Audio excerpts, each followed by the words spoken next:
Meron po tayo dito ampalaya, dalawang kamatis. Ang kamatis po dito, ang tawag sa Chinese ay panche. Tapos meron din naman po tayong itlog. Ang itlog po sa Chinese ay tan. At nakalimutan ko, ang ampalaya po is kukwa. Yan. Kukwa po ang tawag dito sa ampalaya sa Chinese. Ayan. Hindi po sila nakain ng ganitong luto, pero dahil Pilipina ang kanilang katulong, ay yun ang ating lulutuin.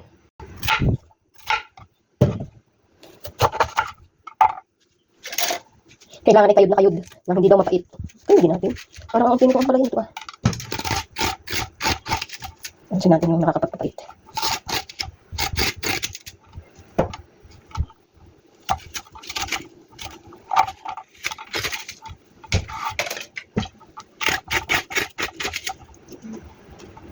Meron pong tao na na nagluluto talaga ng ampalaya ng walang kapait-pait. Ano ba? Paano kaya?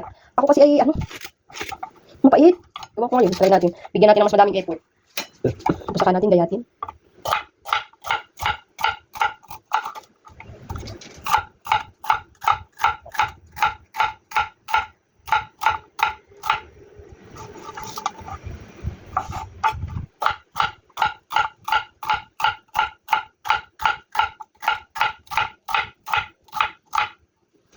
Meron tayo ditong tubig na may asin.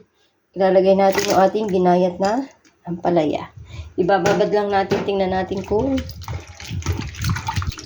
totoo ba yung sinasabi nila. Next naman ay yung ating dalawang kamatis. Hugasan ko lang.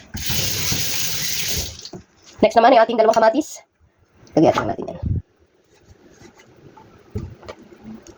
Gayatan lang natin siya ng 3 o 4. Yan. Sakto na yung ganitong gayat. Dati ayoko ng ampalaya kasi nga mapait, pero nung nandito na ako, ay lahat na ng gulay ay aking kinakain.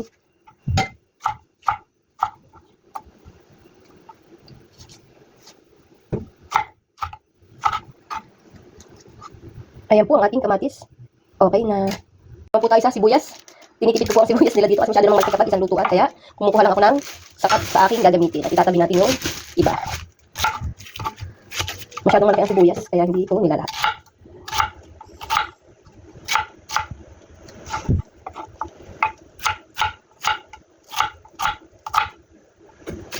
Hello po, salamat po sa panonood.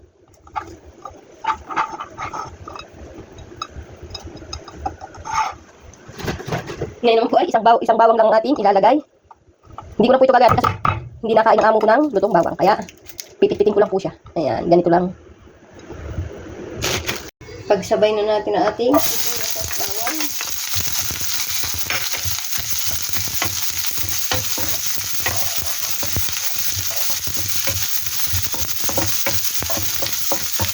Buti pumaya ng aking amo. Kapag okay na ating sibuyas at bawang, lumabas na ang kanyang mga aroma, ilagay na natin ang ating kamatis. Lagyan natin ng konting asin para pumasok ang lasa. Konting sangkalasa. Hayaan lang natin maluto ang ating kamatis. Yung nahiwalay na yung kanyang balat. Mas masarap yun.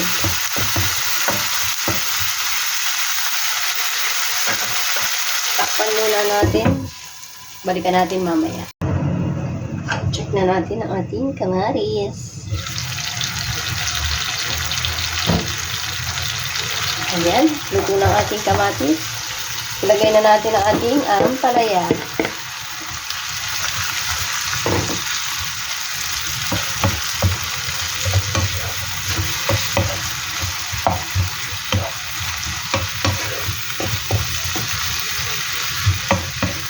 Hindi natin siya tatakpan. Kaya ano natin siyang maluto ng ganyan. Lagyan lang natin ng kaunting tubig. Yung tubig na sakto lang maluluto yung ating ampalaya. Kung maamoy nyo lang po, ang bango niya. Masisira na naman ang ating diet. Tumaba na po kasi ako ay. Kaya diet tayo. Hayaan lang natin sa maliit na apoy. Tapos balikan natin mamaya. Hindi na po natin yung tatakpan para hindi mag-iba ang kulay ng ating ampalaya.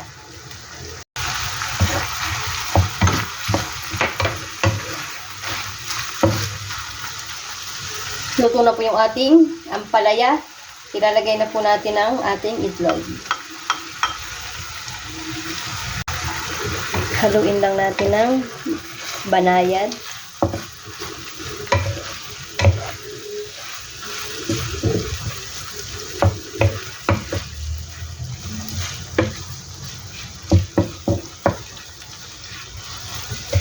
Pakakatikitahin lang po natin ng konti at okay na po ang ating ginisang ampalaya. Meron na tayong ulam mamayang hapunan.